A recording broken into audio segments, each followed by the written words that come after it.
Good morning everybody. I'm doctor Ayodhya RK psychiatrist Vijayawada. నమస్తే. కొంతమంది అడుగుతుంటారు, సార్ మీరు ఓసిడి అబ్సెషన్స్ అనేవి ఆ, ఆలోచనలు ఇప్పుడు మేము కూడా రకరకాల ఆలోచనలు వస్తుంటాయి, ఒక్కోసారి విపరీతంగా వస్తుంటాయి. వాటన్నిటిని అబ్సెషన్స్ అనుకోవాలా? అసలు అబ్సెషన్స్ అంటే ఏంటి? దాన్ని ఎలా తెగజేయాలి? ఈయన రకరకాలుగా అడుగుతుంటారు. రకరకాల మనిషి మానవ జీవితం జీవించినంత కాలం ఏదో ఒక ఆలోచన తప్పదు. అన్నీ అబ్సెషన్స్ కావు.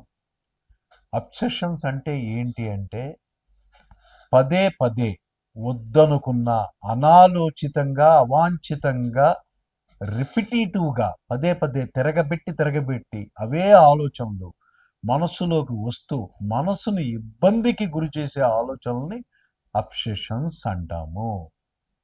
అంటే అన్వాంటెడ్, రిపిటేటివ్, ఇర్రేషనల్, అన్స్టాపబుల్ ఐడియాస్నే మనం అబ్సెషన్స్ అంటాము.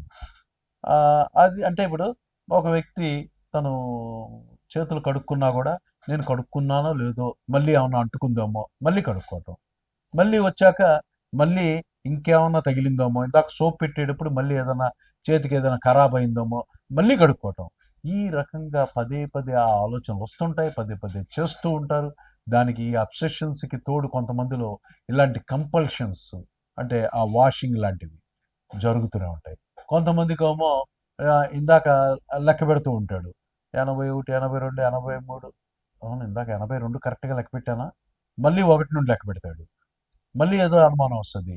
అంటే డౌటింగ్ అండ్ చెకింగ్ అలా చెక్ చేస్తుంటారు. కొంతమంది రాత్రి 2 గంటల దాకా కూడా తలుపు వేసానా లేదా, గడేసానా లేదా, అడ్డగడేసానా లేదా, తాళం వేసానా లేదా, ఇక అలా రాత్రి దాకా మొత్తం ఎన్నిసార్లు చూస్తూనే ఉంటారు ఆ మెయిన్ డోర్ని, లేకపోతే దొంగలు పడి దోచుకుపోతారని.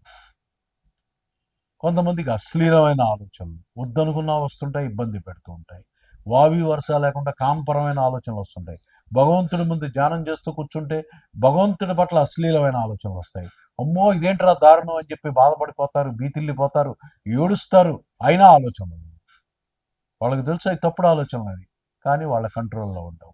వీటినే అబ్సెషన్స్ లేదా అబ్సెసివ్ ఐడియాస్ అంటాం. ఇలాంటి ఆలోచనలు మన పూర్వజన్మ సుకృతమో పూర్వజన్మ పాపమో ఫలితమో కాదు.